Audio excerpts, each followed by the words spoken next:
सांगलीमध्ये आज एका उद्घाटन सोहळ्यामध्ये पवार काका पुतणे एकत्र आले होते आणि तेव्हा या दोघांची जुगलबंदी बघायला मिळालेली अजित पवार आणि रोहित पवार हे दोघंही इकडे एकत्र होते। महात्मा फुले शिक्षण संस्थेच्या सभागृह उद्घाटन सोहळ्यामध्ये दोघे एकत्र आलेले आणि ज्यावेळी जयंत पाटील देखील उपस्थित होते। यावेळी भाषण करताना रोहित पवारांनी अजित पवारांना टोला लगावला। अजितदादा गावकीचा विचार करतात पण भावकीला मात्र विसरले असं रोहित पवार म्हणाले। तर रोहित पवारांच्या या टोल्याला अजित पवारांनीही प्रत्युत्तर दिलं।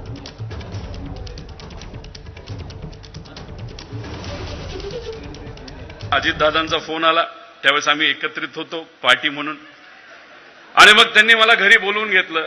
माझी अपेक्षा होती की त्यांनी सांगावं की भाषण चांगलं झालं, अजून चांगलं कर। त्यांनी सांगितलं की भाषण चांगलं झालं, पण एक गोष्ट महत्वाची तुला सांगतो। म्हणलं काय?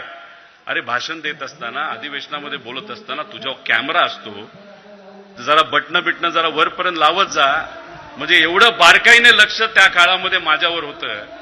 आता ते गावकीचा विचार करतात पण भावकीला कुठेतरी विसरलेले आहेत। अर्थमंत्री आहेत, कुठेतरी निधीच्या बाबतीत त्यांनी तिथं विचार करावा अशी मी विनंती करतो। भावकीकडे लक्ष दिलं म्हणूनच तू आमदार झालास। जरा जयंतराव त्याला विचारा किती मतं पडली, पोस्टल बॅलेटमध्ये आलाय आपण। त्याच्यामुळं माझ्या कुणीच माती लागू नका, तुम्ही तुमचं काम करा, मी तुम्हाला एक अक्षर बोलणार नाही। मी जयंतराव ज्यावेळेसपासून मी आमच्या महायुतीमध्ये आहे, मी कधी तुमच्या कुणावर टीका टाप्पणी केली? काय कारण आहे? तुम्ही तुमच्या विचाराने चाललं, मी माझ्या विचाराने चाललो। आम्ही कदाचित 1,20,000 निवडून येणार असो, आमचे 2-0 खाल्ले असतील, कधी काय सांगता येत नाही। त्यामुळे काय गडबड झाली हे राहुल गांधीजींनी आता पुढे आणलेली आहे। त्यामुळे त्या गडबडीत अजून काय काय गडबडी झाल्या तर आता आम्ही तिथं शोधत आहोत।